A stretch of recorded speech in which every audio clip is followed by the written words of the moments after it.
talk about how in white spaces Mhm. where the first reaction is to pretend not to see because I don't want it to be about race. Mhm. It already is. Right.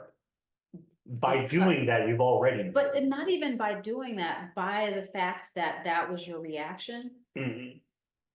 it's about race.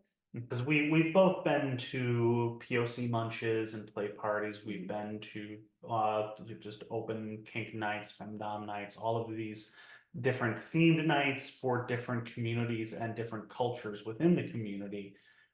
The Black expression in kink, how do you feel that that's been entering the spaces and how it differs from a POC night versus an average night in the dungeon?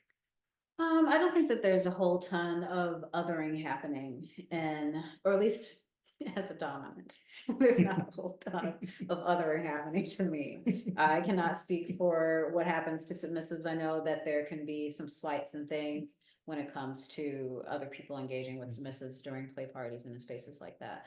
But when it comes to the experience of being Black in Black spaces for kink versus being Black in non-Black spaces for kink. I think that the difference, the largest difference is it's an energetic one. And Black kink parties and Black kink events feel, and maybe this is just because Black people feel familiar to me, but it feels more like a party where people are kind of mingling in the space, like separate play can be happening, but there seems to be a more cohesive way of engaging with other people and non-Black kink events and non-Black kink spaces. Sometimes I'm just gonna say it because let's just be perfectly honest. Sometimes I feel like, and maybe it's just because I'm a dominant woman who is terrifying. You do scare me. But sometimes I think that there's an intentional effort to not give me attention, to pretend like I'm not in the room, or to and maybe it's out of an act, or maybe it's considered an act of trying not to make this person who is obviously different feel uncomfortable by giving too much attention to them. But it seems to be, it feels. Our mothers told us not to stare. Yes, don't stare, don't touch my hair. Like, great. But in the not staring, also not actually engaging, kind of, so it can feel a little less connected. Yeah, the difference between that sideways look, that little moment of eye contact to communicate, would you like me to come over and have a conversation, versus someone staring across the room at a hot Black dominant woman and just their boners there. Everybody can see it because you're not wearing pants because you're in the dungeon anyway. It's usually right. But yes, I think that I have always just assumed that it was out of a very intentional desire to not overdo it, to not overdo the like seeing me. But even outside, and I can only speak to the way that I'm engaged with, but even the way that other people engage with each other, it seems to be a little more insular. It feels a little bit more separate, and there's people who mingle and walk around and talk, but usually it's people that I've met in other non-kink spaces. People who I've never met, I'm more likely to have a conversation with them in a Black kink party than someone I've never met approaching me in a non-Black kink party.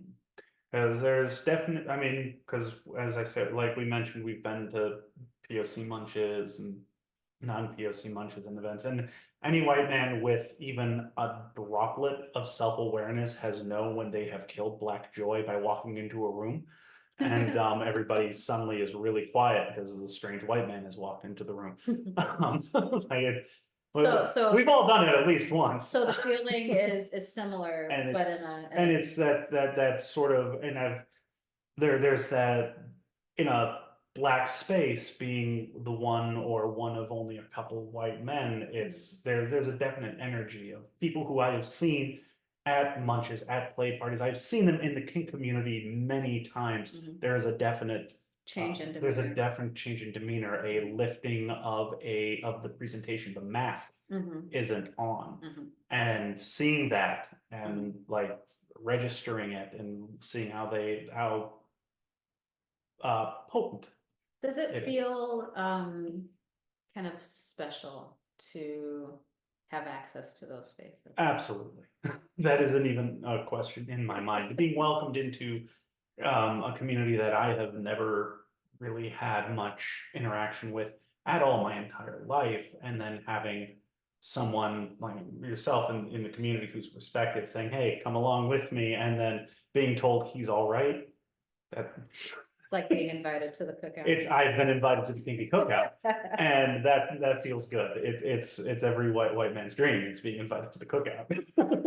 I mean, the food is good, right? Because we see because even just as much as we know when we have accidentally killed Black Joy, we have also seen Black Joy, and if we're self-aware of how our presence affects Black communities, being allowed into that joy without causing too much of a ripple being of people of that problem of just being an observer, being the fly on the wall, being the observer, being somebody who is permitted to watch Black excellence happen, versus at any other party where it's the mask is on.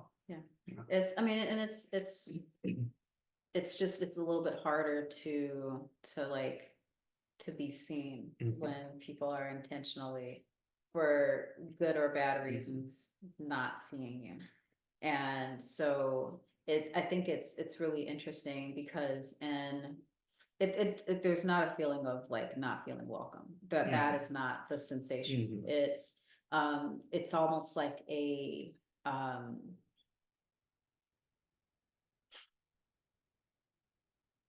not knowing how to interact with something new.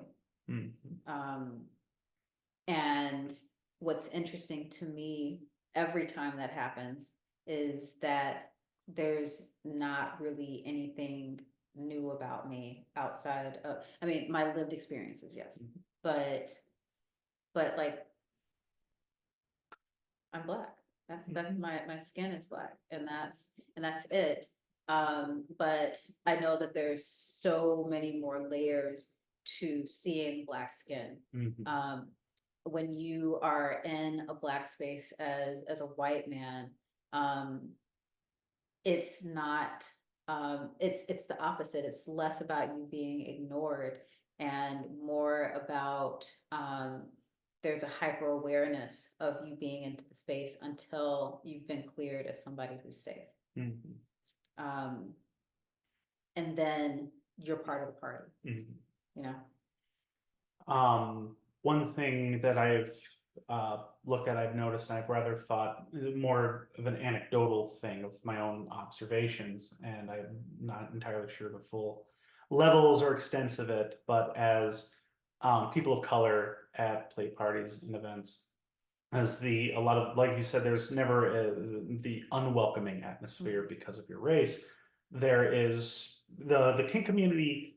As we let our freak flag fly, we always talk about inclusivity, of accepting people because we're all weird, and this massive feeling of acceptance. The racial issues start to form when we're all here for the freaky stuff, but the freaky stuff is racially charged. The language that we know and we see from tags on porn sites to just the language of kink itself is incredibly racially charged. It's charged. And you had brought up things like ebony as Mhm. one of them. The entire cuckolding fetish is in just there. There is just this the ever present shadow of racial charged The themes language there. of calling black men bulls Mhm. always sat not great. Like it, Mhm. that term is, I think, single-handedly would put me off. Well, it's not single-handedly. It is one of the largest components of what put me off of being calling myself a member of the swinging community. Because swinging, it's such a normalized term and swinging. And I realize that that probably sounds kind of unfair because there's plenty of charged terms um, Kink and and kink and fetish and BDSM. everything. There are a lot of charged words. Lots of but charged words, but there's something about the term bull, especially because it is specifically in relation to someone that you are planning to have sex with.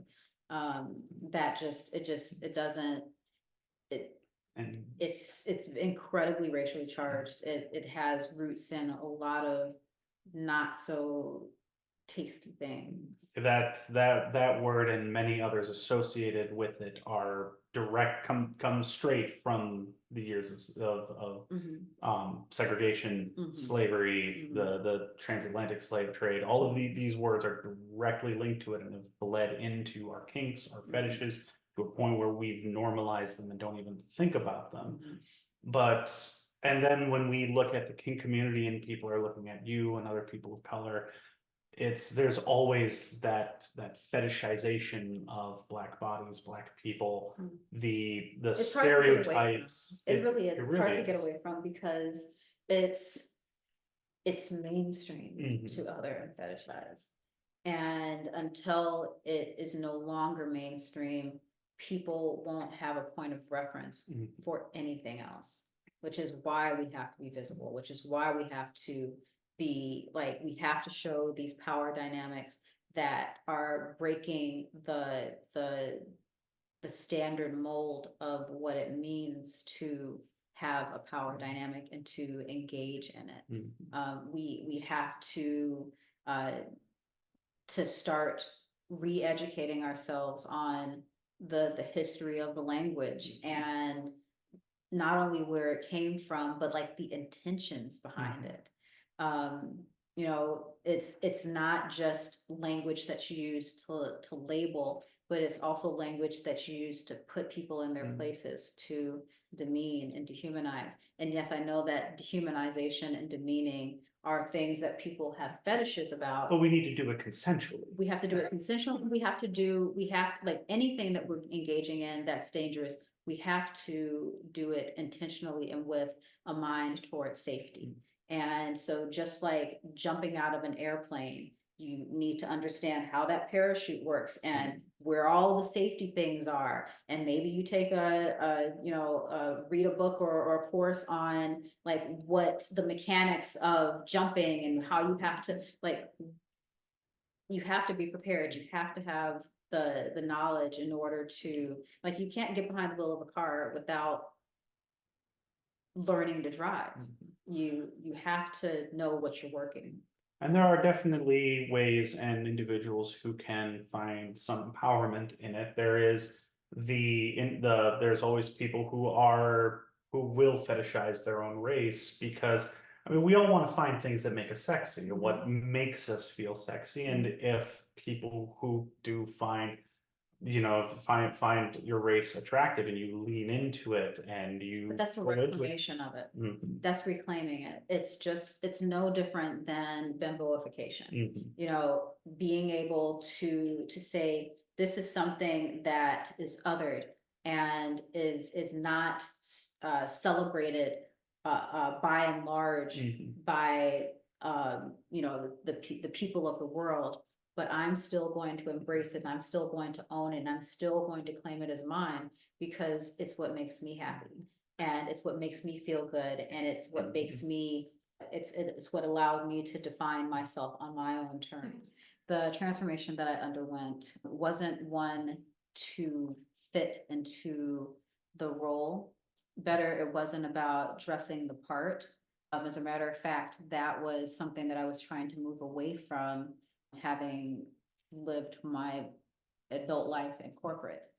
I wasn't looking to fit into a fashion mold, but I did find myself gravitating towards certain elements that are ubiquitous in kink spaces, like leather and latex and things that are tight, and allowing my cleavage and my body to show more proudly. These are things that I couldn't do in corporate without having my professionalism questioned.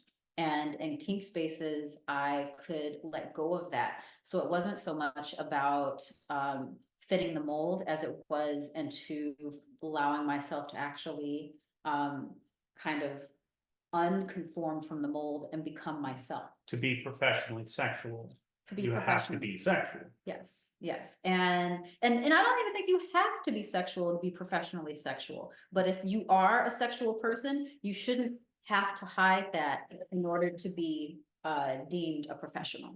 When we started dating, I noticed my preferences shift. I started to notice the Black women in the room.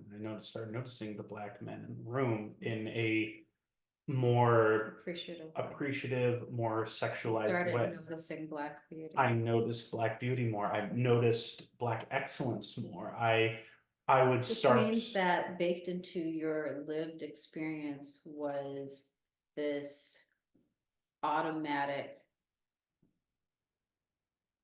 ignoring. Absolutely. Absolutely. I like history, and I like American history, and I read a lot of it.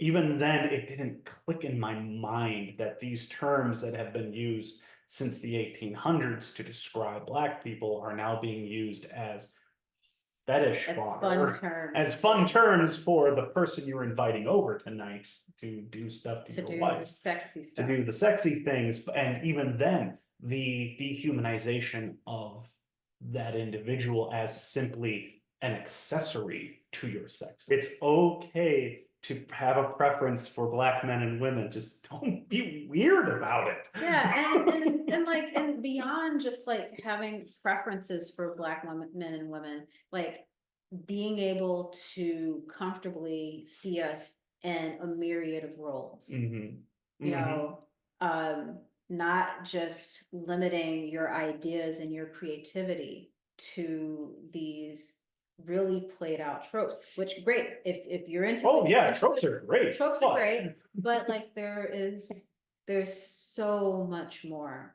Like this isn't so much about like, let's make things more fair, let's make things more interesting. Right. And I think the simple solution is to get super clear on what it is that you want and desire and are interested in and are curious about outside of those spaces and outside of that context, and then bring that with you. And I could also, as I'm saying that, I'm recognizing that it wasn't until you actually engaged with a Black person that you were able to recognize that you had an interest or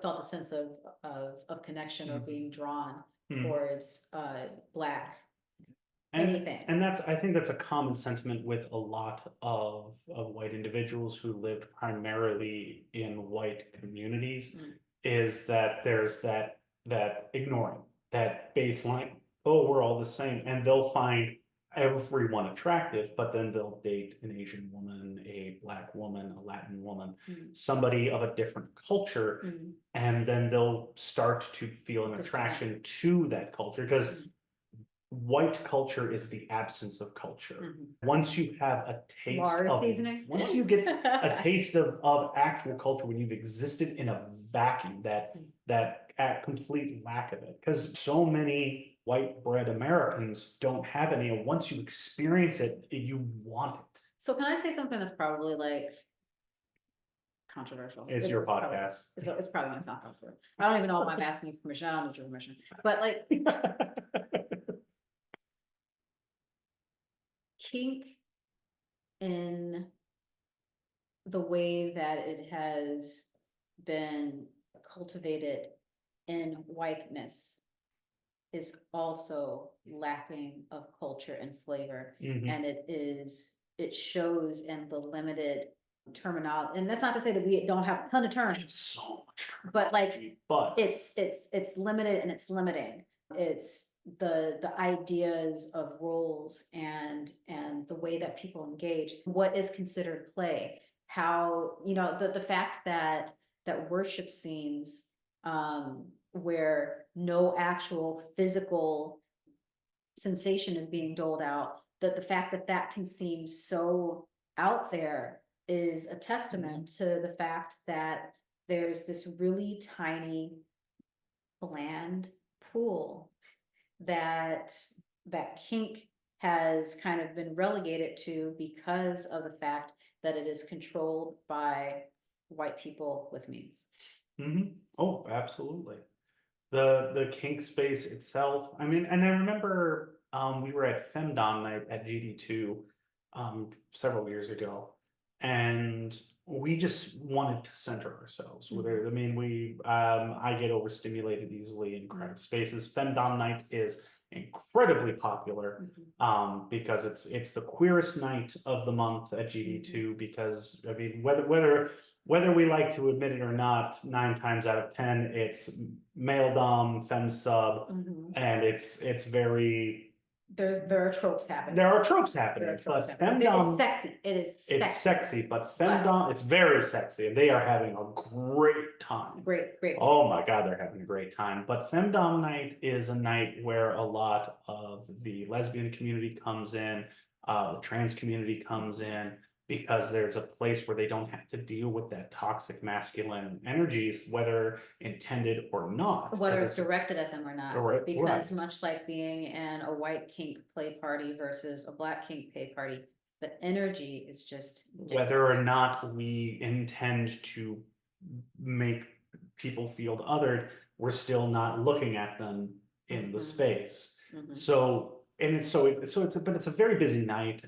I get overstimulated pretty easily, and we just wanted to center ourselves. And we just went to a spot, and I got on my knees, and we just gazed. We did eye gazing. And got into that meditative state. My brain calmed down, and we just sat there. And I sat there in worship of you. And it's because worship is worship. It's an energy that you give. It is a look. It is the subtle gestures. It doesn't need to be groveling. These grand gestures. Yes. Worship is subtle, very subtle. We talked about Christianity and its connections. Like anybody who's raised Christian can probably relate to just throwing up a prayer real quick just because you stubbed your toe and a quick sign of the cross. It's subtle things for worship. And when I'm kneeling there looking up at you above me, and I'm just simply worshiping your existence, you become my world, you become my everything else quiets down and my brain focuses on you. Then we got up and we went to go do something, but at least 2 people came up to us and said they enjoyed watching. It's a meditation. Right. And it's like, because they're just not accustomed to seeing BDSM played out that way. Especially at the dungeon, which is very performative. When you're at the dungeon, it's great. Oh my God. It's to get dressed up. Oh. It's to be social. Right. You are going to the club, you're dressing up, and then you're taking it off, and then you're getting dressed up again, and you're moving around. Maybe it's something different. It's great. It's great. Everyone, going to the dungeon is fantastic. Yes. Just to watch, not even in like a voyeuristic way, like just oh my God, everyone's having a great time. This is amazing. Just to see that there are so many safe and fantastically varied ways to experience everything. Yes. Pleasure, pain, confusion, right? sensory deprivation. A thing I think that one we're missing in this conversation too is because I can't speak towards it at all. Is I mean I can talk as a submissive and as you're submissive, but the words, voices, and opinions of Black submissives in the space as well, because there's Yeah, we definitely. I can speak anecdotes to stories that I have been told, but a secondhand story of how a Black submissive is navigating the community Through the mouth. through the mouth of a white man. It might be a little bit. Might But, seem a little yeah, we've ingenuous. just got some gaps in this conversation, but I mean, I think that that's just a It's- reason to invite more people to join To in have on the the conversation. conversation. Yeah, absolutely. Get a couple more guests in on this. Or So you know, in the right, comments. so Comment. Are indeed. you a Black submissive? right. Let us know. What's if the you're- experience? Yeah. Yeah, what's the tell me about the awkward white person who didn't look at you even though you wanted them to.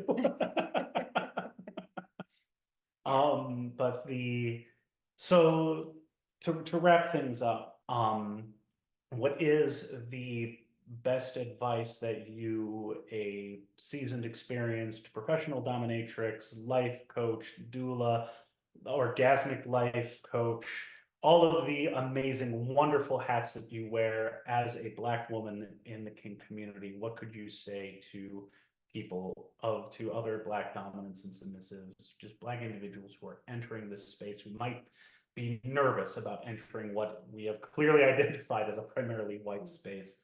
What could you say to them? We out here. And the water is nice. You make it what you want it to be, and your people will find you. Stay true to yourself. Be honest about your boundaries. Be honest about your desires. And it's fun. That's it. That's it. Thank you, Goddess Erica. Where can we find you? You can find me on my website. It is yesgoddesserica.com. Excellent. Thank you. Thank you. Have a wonderful kinky evening. A kinky, fantastic time.